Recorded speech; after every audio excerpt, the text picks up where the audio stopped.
안녕하세요. 오늘의 데일리 뉴스레터에 오신 것을 환영합니다. 1. 묘비의 비밀이 잠들었다. 2. 믿을 수 없을 정도로 완벽한 우연의 일치.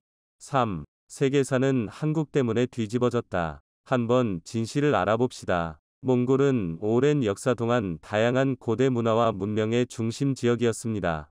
특히 몽골의 고대 역사에서 두드러진 두 문명이 있었습니다.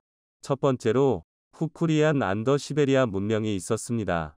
이 문명은 기원전 2000년에서 300년 사이에 존재했으며 현재의 몽골 지역과 시베리아 지역에 걸쳐 활동했습니다.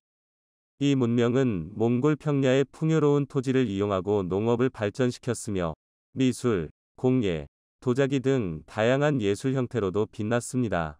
두 번째로 바이칼 안더 중앙아시아 문명은 기원전 6세기에서 1세기 사이에 형성되었습니다.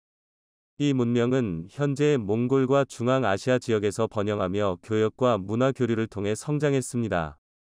목축과 무역이 이 문명의 중요한 경제 활동이었으며 그들은 금속 가공, 유리 공예, 직물 제작 등 다양한 기술을 개발했습니다. 이러한 고대 문화와 문명은 몽골의 역사적 유산을 형성하고 이후에 몽골 문화에 큰 영향을 미쳤습니다. 이름 없는 몽골 초원의 비석. 수천 년간 잠들었던 비석의 비밀이 드러나자 전 세계 역사학계가 충격에 빠졌다고 하죠. 그동안 잘 알려지지 않았던 고조선의 비밀과 함께 위대한 한민족의 업적이 드러났다고 하는데요.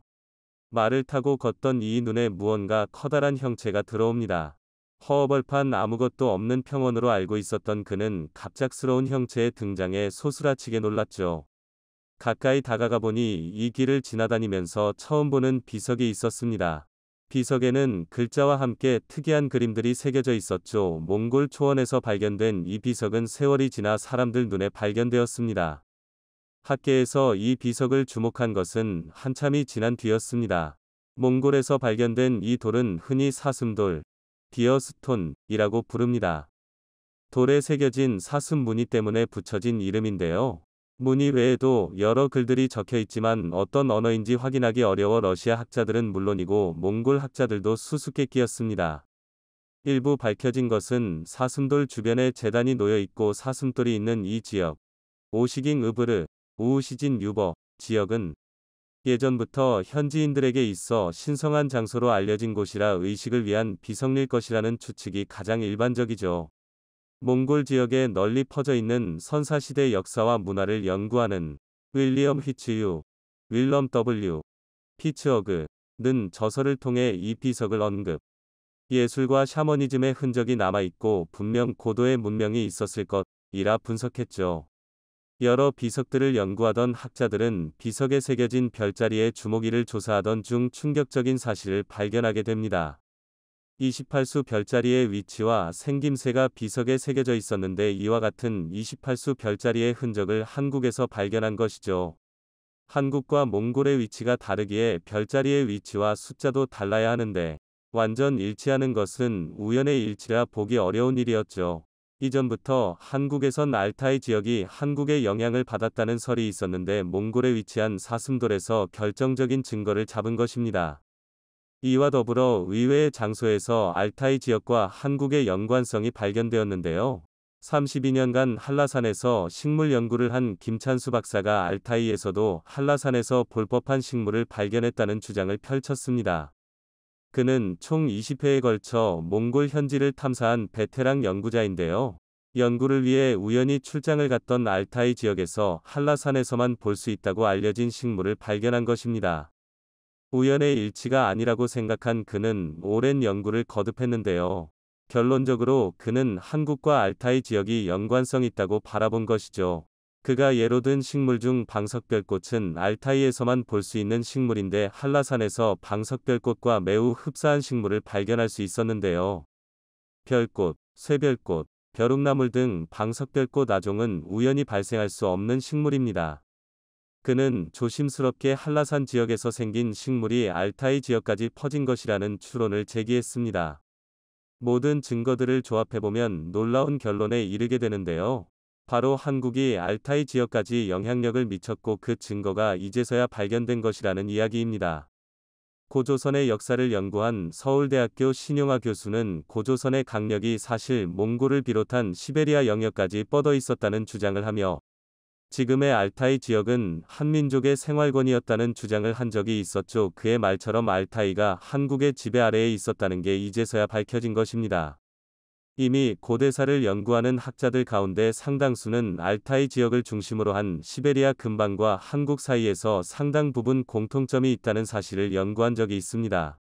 한민족의 기원을 추적한 주채혁 교수에 따르면 알타이 사얀산맥 기원설을 제시하며 알타이 지방에 있던 유민들이 한반도로 넘어오면서 고조선이 생긴 것이며 고조선의 선 이 사실 술록의 먹이인 선 이끼이라는 주장을 펼친 바 있었죠. 그러나 이 주장은 완전 잘못된 것이었습니다.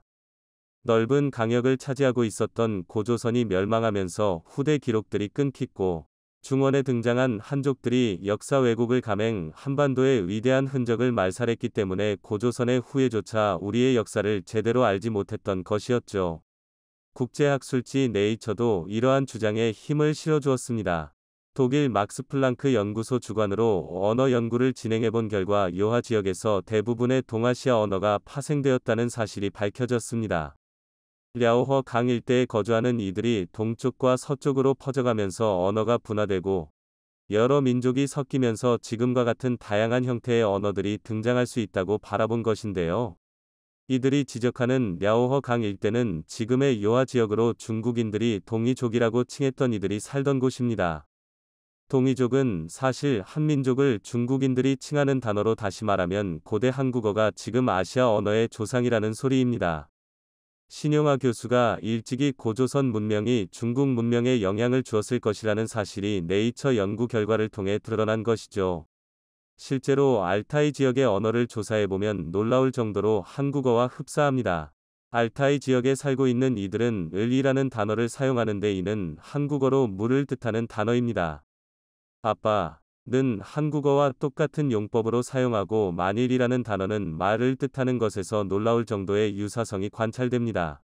게다가 이들은 하늘의 신을 섬기며 흰 옷을 매달고 제사를 지내는 풍습을 지금까지 지켜오고 있는데요. 이들이 신성하게 여기는 성소는 한국에서 볼 수 있는 선앙당의 모습과 매우 흡사합니다. 신화나 이야기에서도 한국과 알타이 지역 사이에 놀라운 유사성이 관찰되는데요. 알타이 민담인 하늘로 간 별이 질드스 내용을 살펴보면 여자애가 새엄마와 언니의 구박을 견디지 못해 죽었다가 환생하는 내용이 있는데요. 한국의 콩쥐팥쥐 이야기와 놀랄 정도로 흡사합니다. 소원을 들어주는 댕기 일화의 경우 나무꾼과 선녀 이야기와 부여의 시조인 금화왕 이야기를 합친 것과 같습니다. 개구리의 목숨을 구해준 어떤 인간에게 생명을 구해준 보답으로 아내를 얻게 해준 일화는 알타이에서 매우 유명한 이야기입니다. 우연의 일치라고 보기 힘든 많은 유사성은 과거 넓은 영토를 통치하던 고조선이 알타이 지역까지 통치했고 한반도만이 아니라 알타이 영역까지 관리했다는 것을 암시합니다. 신용화 교수는 단군조선이 멸망하면서 유민들이 뿔뿔이 흩어지고 의만 조선으로 정권이 교체되면서 많은 변방 국가의 통치권을 중국에게 빼앗기게 되었다며 안타까운 사실이라고 한탄했죠. 이 사실이 학계에 보고되고 유물과 유적을 통해 고조선 문명의 위대한 역사가 드러나면서 가장 충격받은 국가가 있었는데요. 바로 중원 지역의 문명을 자랑하던 중국이었습니다. 중국은 동북공정을 통해 한국 역사를 자신의 역사로 편입하려 시도했죠. 특히 고대사 영역에서 중국의 입장은 한국은 중국 문명의 수혜를 입은 변방국이며 독자적인 문명은 제대로 갖추지 못했고 문명이라는 것도 사실은 중국으로부터 비롯된 것이라는 의견이 중국 학계의 일반적인 주장이었습니다. 그런데 시베리아 일대 지역에서 발견된 사슴돌을 비롯해 식생과 문화, 놀라울 정도로 흡사한 신앙체계 그리고 언어적 유사성을 부인하기 힘들어지면서 고대 고조선이 넓은 영토를 다스렸고 독자적인 문화가 있었다는 것을 인정할 수밖에 없었다고 합니다. 서양학계도 알타이를 중심으로 퍼져 있는 유물 연구에 돌입하며 한국의 역사를 다시 재조명하게 되었다고 하죠. 안타깝게도 한국인들은 위대한 역사를 모른 채 살아가야 했습니다. 동북공정을 비롯한 중국 역사학계의 끊임없는 왜곡 때문에 그런 것이죠. 지금이라도 위대한 우리의 역사를 후손들에게 알려야 할 필요가 있습니다. 시베리아 알타이 지역은 우리 민족이 손을 뻗었던 영토라는 사실을 언급했죠. 신채호 선생의 연구를 이어받아 지금이라도 진실을 알려야 합니다.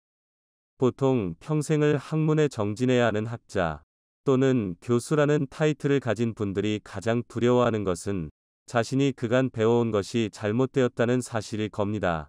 보통 학자의 양심에 따라서 자신이 배운 것들이 잘못되었다는 점을 인정하는 것이 진정한 배움을 추구하는 올바른 자세겠지만 보통은 쉽지 않은 결정입니다.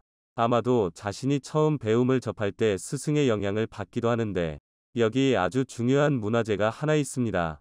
이건 제가 제보를 받아서 취재 중인 내용이기 때문에 조만간 공개할 예정인데 금속활자와 관련된 자료입니다. 보통 우리는 1377년 청주 흥덕사에서 금속활자로 인쇄된 직지를 현존 세계 최고의 금속활자본이라고 알고 있습니다.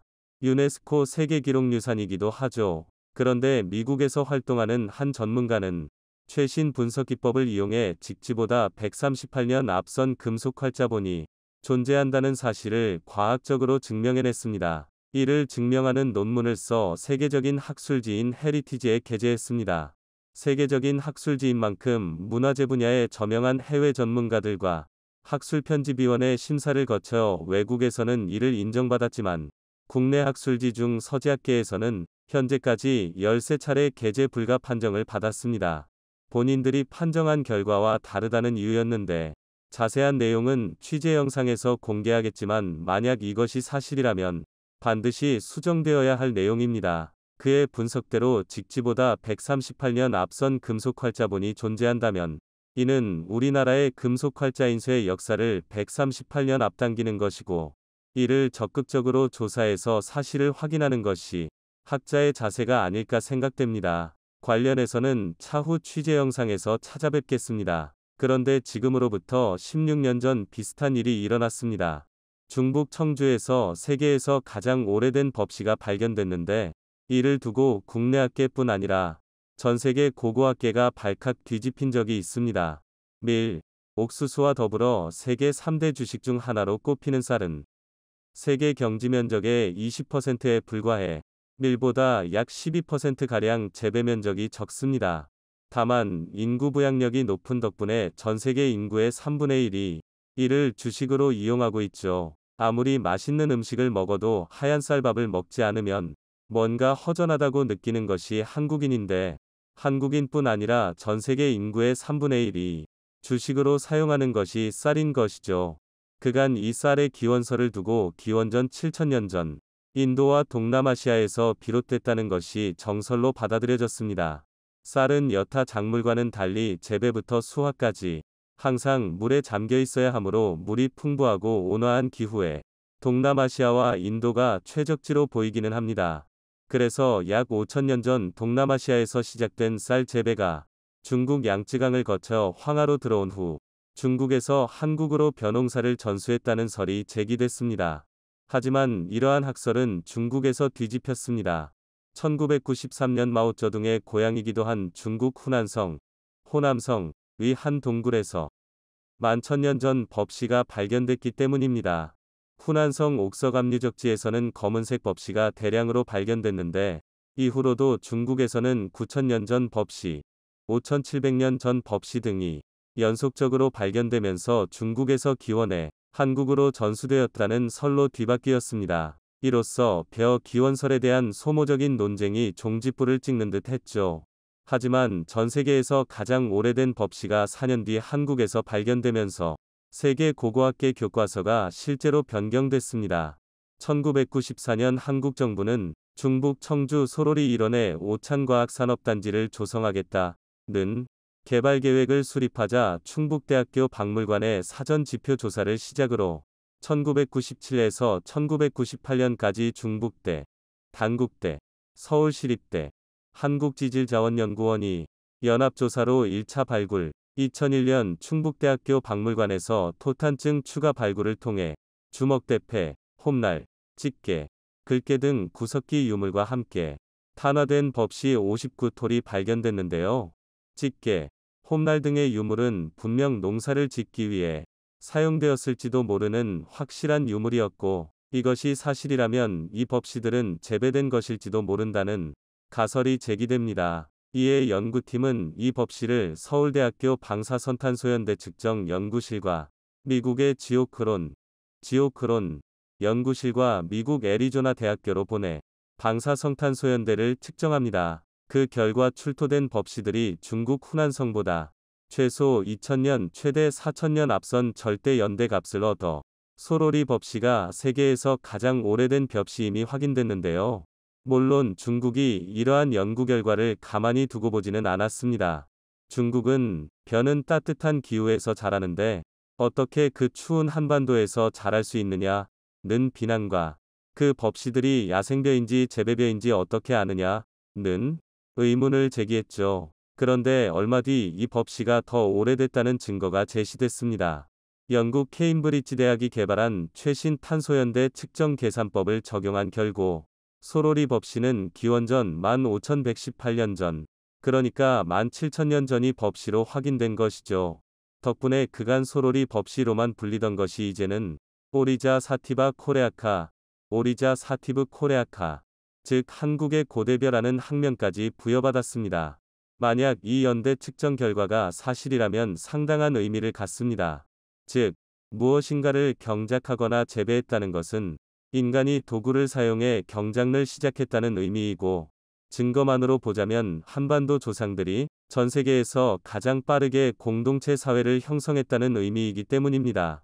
한반도에서 세계 최초의 쌀농사가 시작됐다는 것은 시족사회 발전과 연결되는데요. 2대 주식 중 하나인 밀과는 달리 벼농사는 많은 사람의 협력이 필요합니다. 다시 말하면 논을 만들고 모내기를 하고 물을 끌어오고 이를 수확하기 위해서는 한 사람이 아니라 마을 규모의 대규모 인력이 필요한 겁니다. 특히 벼농사의 필수적인 모내기와 배수 작업, 벼 수확을 협력하는 과정에서 두레와 마을 공동체가 형성되기 마련인데 고대 한반도에서는 이렇게 시족 공동체가 발달해 부족사회를 형성하고 대규모 치수 사업을 통해 국가의 등장도 여타 지역에 비해 빨랐을 것으로 추정할 수 있습니다. 즉, 벼농사는 저수지의 건설을 계획하고 노동력을 관리하기 위한 정치 조직의 등장을 촉발했으므로 인류 역사에서 상당히 상징적인 농작물인 것이죠. 한국 땅에서 세계에서 가장 오래된 법시가 발견됐다는 사실을 인정하지 못한 중국인 학자들을 위해 청주 MBC가 2차 발굴을 전폭 지원하면서 동시에 특집 다큐멘터리 13,000년 전이 비밀, 소로리 법시를 내보냈습니다. 2차 발굴에서는 1차 발굴에서 아주 소량에 불과했던 법시를 더 찾아내는 것에 방점을 두었기 때문에 대나무 칼로 토탄증을 쪼개고 다시 포개는 과정에서 고대벼 6톨과 유사벼 30로를 찾아내는 성과를 올렸습니다. 하지만 이러한 성과에도 한국의 일부 학계에서는 벼농사의 기원은 중국이라는 가설을 바꾸려 하지 않았습니다. 그러면서 15,000년 전이면 구석긴말 빙하기 끈 무렵인데 어떻게 한반도에서 아열대 식물인 벼가 자랄 수 있느냐며 의문을 제기한 것이죠. 이에 청주 MBC 취재팀은 국립작물시험장 춘천출장소에서 직접 냉해 실험을 통해 벼가 자랄 수 있는 온도를 실험했는데 그 결과 벼의 최저 발화온도가 20도로 알려져 있지만 13도에서도 70% 이상이 발화된다는 사실을 밝혀냈습니다. 심지어 10도 이하에서도 발화가 가능하다는 것이 작물시험장 농업연구관의 의견입니다. 또한 소로리에서 벼농사를 지었다는 사실을 결정적으로 증명해주는 곤충이 발견됐는데 바로 넓적부리 잎벌레입니다. 이 벌레는 벼과의 식물을 주로 가해하며 유준기에는 물속에서 뿌리 부분을 가해하는 것으로 알려졌습니다. 이러한 생태적인 정보를 바탕으로 볼 때 소로리는 분명 습지였고 벼가 자라기에 충분한 환경적인 요건을 갖췄다는 증거가 되죠. 여기에 국내 쌀 분야 최고 권위자로 꼽히는 서울대학교 허문회 명예교수 작고는 전자현미경을 이용해 소로리 출토 법시 127톨을 분석한 결과 기원벼 18를 유사벼 109롤로 나누었고 기원벼를 다시 자포니카형 17롤과 인디카형 1톨로 구분했습니다. 즉 일부 법시에서 재배벼와 유사한 특징을 가진 것을 확인했죠. 뿐만 아니라 경북농작물 시험장의 박태식 박사는 소로리 법시의 소지경이 야생벼의 그것과는 다르고 인위적인 외부 요인에 의하여 소지경이 모두 잘린 것으로 관찰되어 재배벼, 컬티베이티드 라이스, 이전 단계인 순화벼, 돔스티케이티드 라이스, 라고 주장했습니다. 순화벼, 돔스티케이티드 라이스, 라는 이름이 붙여진 것도 소로리 법시가 최초로 야생벼에서 인간과의 관계를 가지게 된 것이 순화벼의 특징입니다. 법시의 일부에서 소지경이 연장으로 베어진 흔적이 있는데 이는 누군가 도구를 이용해 이를 잘라냈다는 것을 의미하므로 인간이 충분히 벼농사를 지었다고 추론할 수 있는 것이죠. 한반도에서 벼농사가 기원했을지도 모른다. 는 가설에 불을 지핀 것은 영국 BBC인데요. 영국 BBC는 2003년 10월 21일 세계에서 가장 오래된 벼 발견이라는 재하 기사를 통해 과학자들이 가장 오래된 것으로 알려진 순화벼, 돔스티케이티드 라이스를 발견했다. 15. 영년된 탄화 곡식 한 줌이 한국의 고고학자들에 의해 발견되었다. 라고 기사를 썼는데 이를 전 세계 언론이 받았으면서 세계적으로 엄청난 화제를 모았습니다. 덕분에 매 4년마다 개정판을 발간하는 세계적인 고고학 개론서 현대 고고학에 의해 아차엘러지는 한국이 쌀의 기원지로 명시하고 있습니다. 2004년 이전까지는 중국의 후난성을 쌀의 기원으로 기술했지만 최신 개정판에는 쌀의 기원지를 한국으로 연대는 기원전 13,000년 전으로 수정했습니다. 잠시 언급했지만 소로리 법시가 발견됐을 당시 국내 주류학계의 반응은 냉담했습니다. 여전히 벼농사의 기원은 중국이라는 학설을 지지했기 때문인데 자신들이 평생 믿어온 학설이 어느 순간 잘못됐다는 사실을 인정하기 어려웠을 법도 합니다. 하지만 누가 그랬는지 밝혀지지는 않았지만 참 비열한 방해가 있었습니다.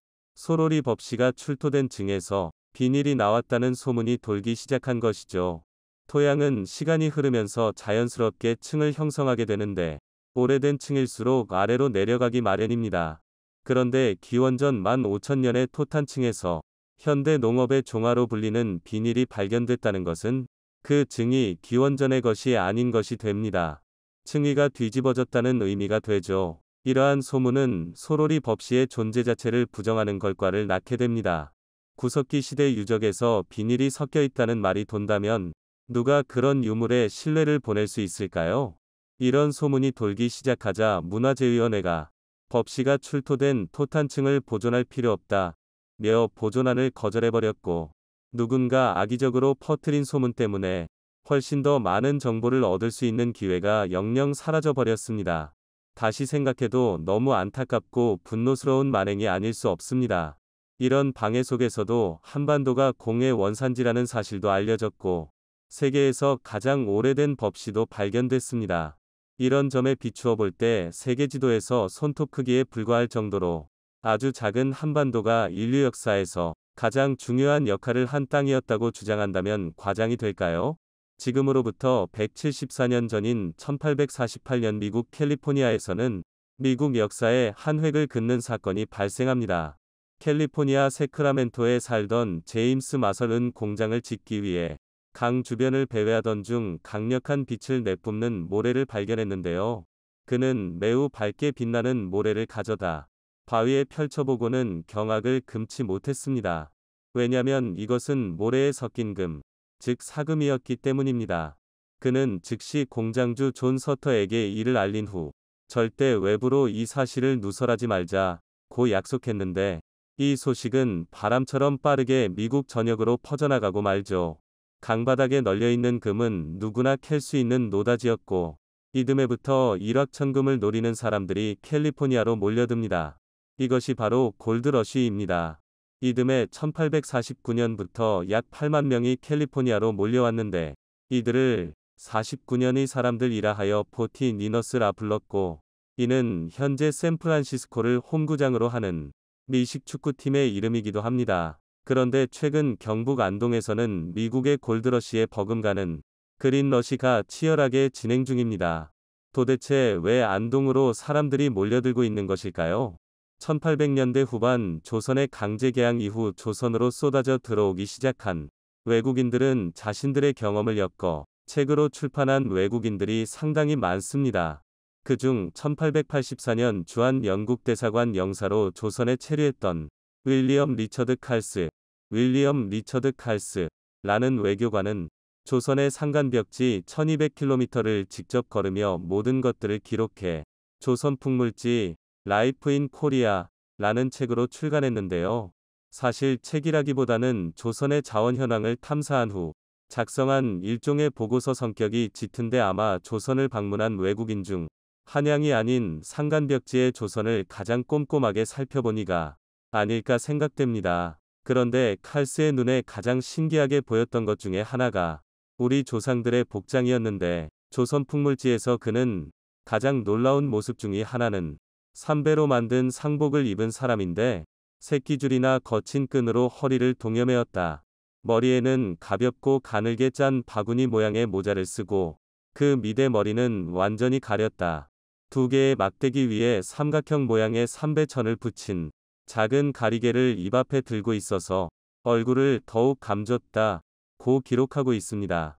도대체 우리 조상들이 입었던 복장이 무엇이길래 칼스는 그토록 놀라워했던 것일까요? 그 옷의 정제는 바로 삼배옷입니다.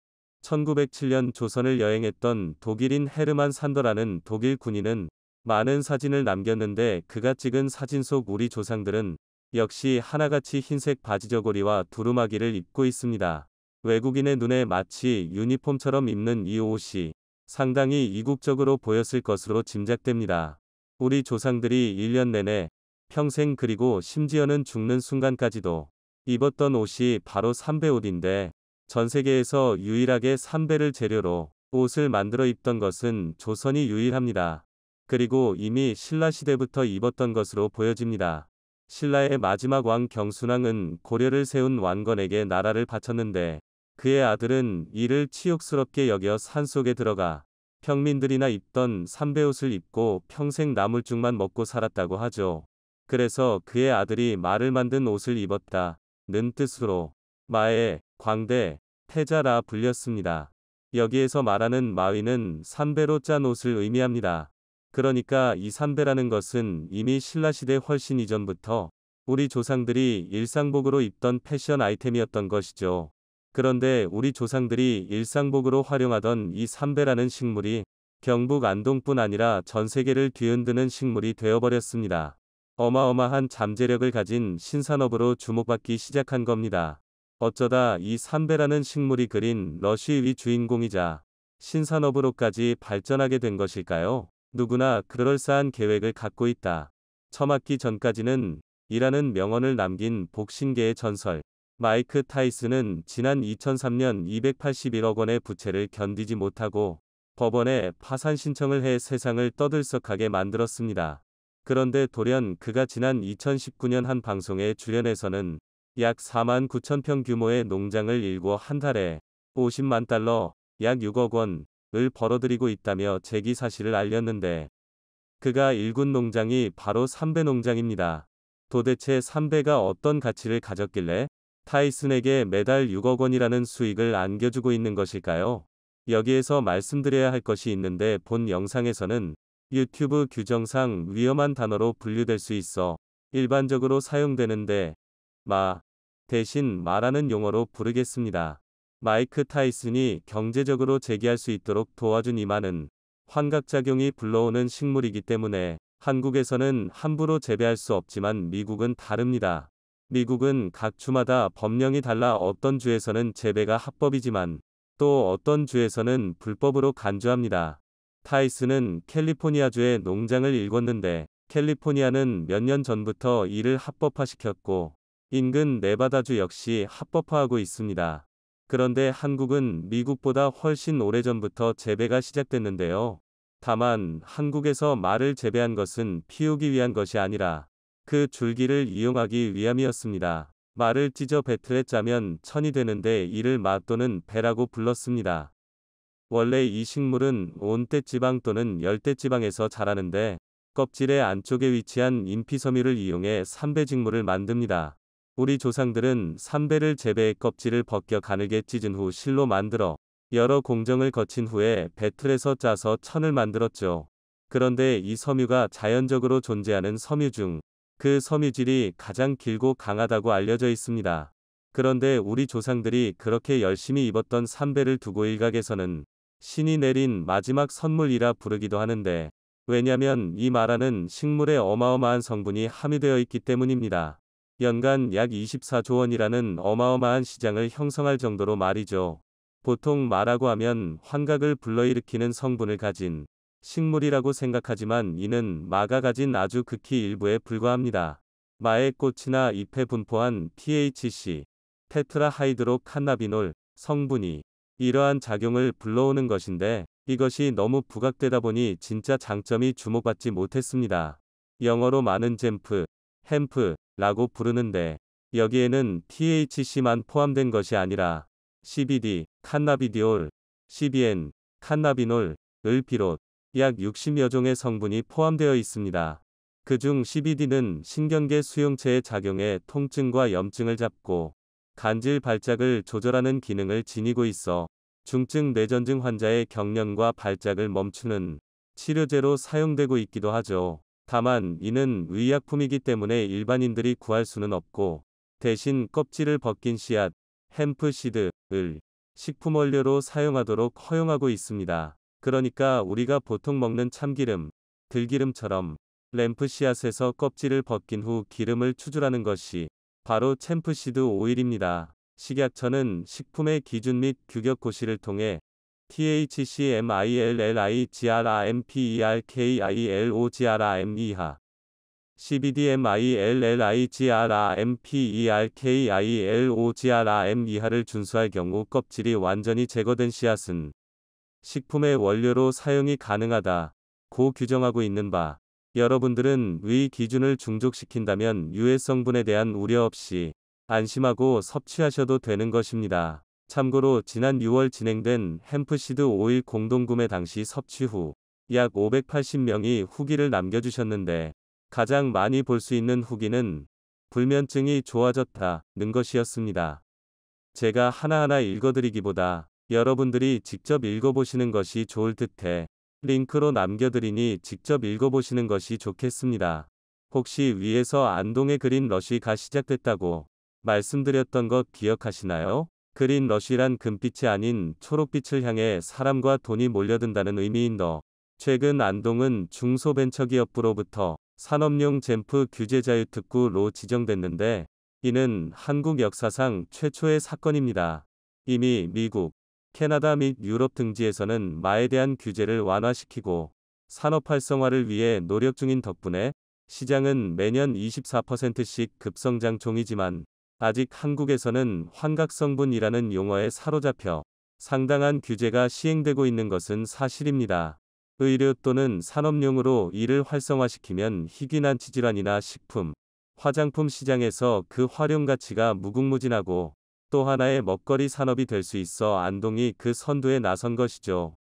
안동이 이러한 노력을 투자하는 것은 이미 안동은 마 재배로 유명한 곳이기 때문입니다.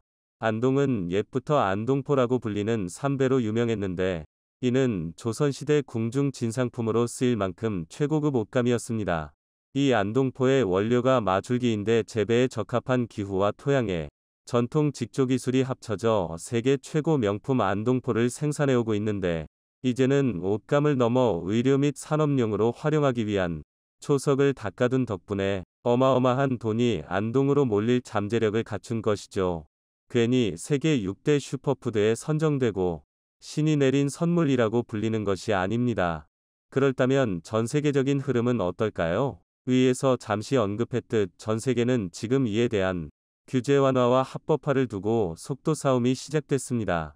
유엔이 1961년 이를 특히 위험한 약으로 분류해 두었다가 2020년 12월 이를 목록에서 제외시켰습니다. 이를 잘 활용하면 CBD 및 오메가, 아르기닌, 비타민 등 유효 성분을 극대화시킨다면 해악보다는 이익이 많기 때문입니다. 이 분야에서는 미국이 가장 앞서 있는데, 이미 어린이 및 노인용 간식에까지 활용하기에 이르렀습니다. 지난 8월 TVN에서는 장수의 조건, 슈퍼푸드의 힘이라는 프로그램을 방영하며 이를 다루기도 했는데요. 혈관 질환으로 고생하는 핀란드 농부가 어떻게 건강을 회복했는지, 그리고 햄프시드 오일이 혈관 수명에 어떤 영향을 미치는지 재미있게 풀어냈습니다. 실제로 1994년에 발표된 한 논문에 따르면 고지혈증이 있는 남성들에게 4개월간 햄프시드 오일을 섭취하게 한 걸과 중성지방이 48% 감소했고, 좋은 콜레스테롤, HDL 콜레스테롤, 이 22% 증가한 것으로 나타났습니다. 현대 시대를 사는 이들에게 가장 큰 위협인 중성지방과 콜레스테롤 수치에 상당히 영향을 미치는 것이죠.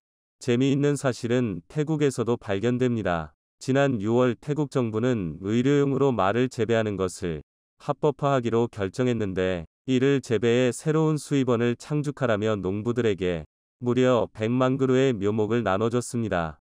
태국 정부는 이 정책의 시행으로 첫 3년에만 13조 원의 수입을 기대하고 있다고 합니다. 물론 절대적인 의료 목적으로만 말이죠.